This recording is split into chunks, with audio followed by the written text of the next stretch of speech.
Having just endured what opposition leader Tony Abbott refers to as the longest federal election campaign of all time, Victorians are about to go to the polls again for their state election next month.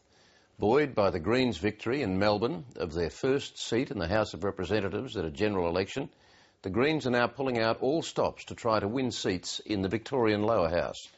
They already hold the balance of power in the upper house.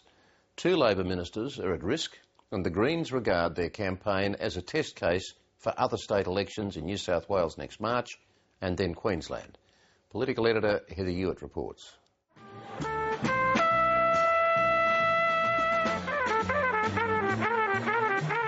Flushed with the success of getting their first member into the House of Representatives at a general federal election, the Greens are now on a nationwide hunt for seats in state lower houses. And Victoria is first cab off the rank.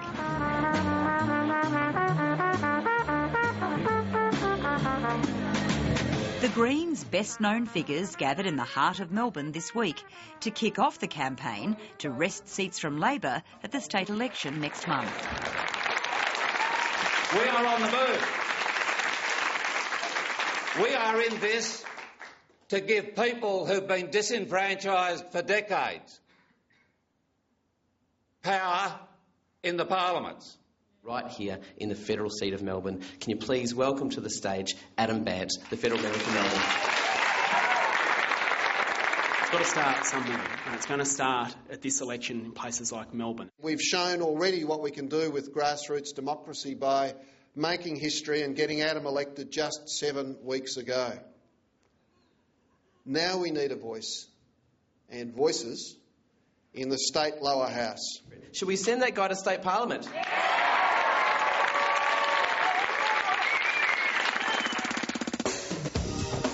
The Greens have 4 inner-city seats in their sights, including those held by 2 government ministers. But they think they have their best chance with this barrister and a founder of the party, Brian Walters SC, who's running in the same territory where the Greens did so well federally. Our job is not to display state ministers as such. It's simply to give the voters better candidates. Do you think the Greens have a reasonable chance at this election?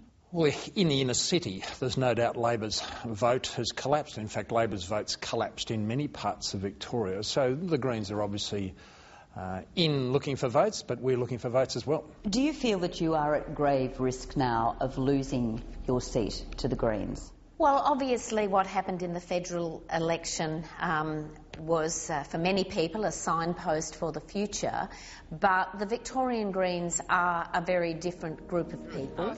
It's this long-serving minister in the seat of Melbourne, Bronwyn Pike, who's fighting for her political life. We're constantly building things, aren't we? They're building. Along with the Housing Minister, Richard Wynne, in the seat adjoining hers. Richard, tram right at your door. They're suddenly out and about a lot more than usual to promote projects like affordable housing in the city. Bronwyn Pike came close to losing her seat to the Greens at the last election. This time, the Greens are quietly confident they can pull it off. The pollsters tell us that it will be 1 or possibly 2, but I know from long experience we've been told that before, and we have a big job in front of us. Because the big parties, when they see the Greens coming, will throw a huge effort and a lot of money into preventing the Greens being elected into the parliament. How are you? But no amount of money looks likely to save Bronwyn Pike at the next election, according to senior Labor figures who say she'll struggle to stem the Greens' momentum that's intensified since the federal election. They are obviously energised because of the win in Melbourne, but there's a long way to go, and I think people will be watching very closely and looking at how they negotiate these preference deals. The Greens candidates have been out campaigning for months, and it's the major parties that are now playing catch-up.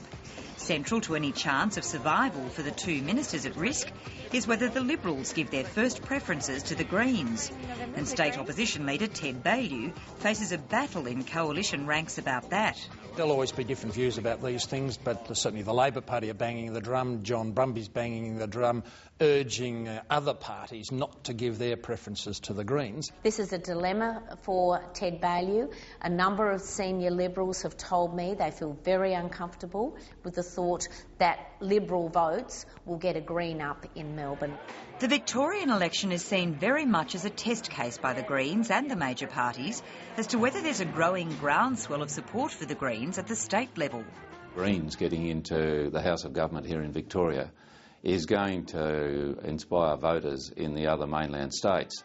If that's the case, the Greens will be looking next to the New South Wales state election in March, and after that, Queensland.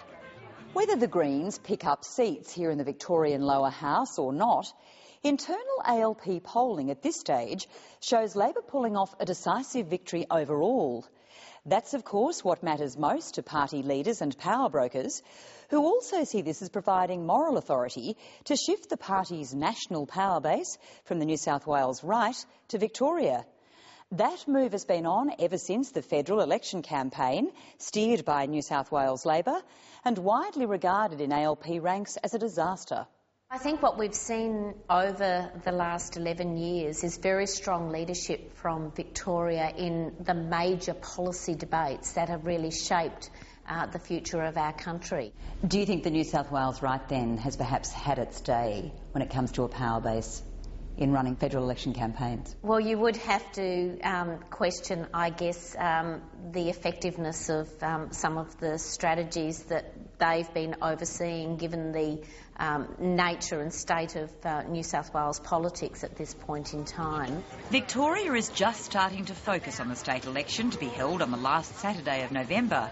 And you can bet there'll be plenty of party heavyweights from all sides heading its way soon to try to shore up support, one way or the other. Political editor Heather Hewitt.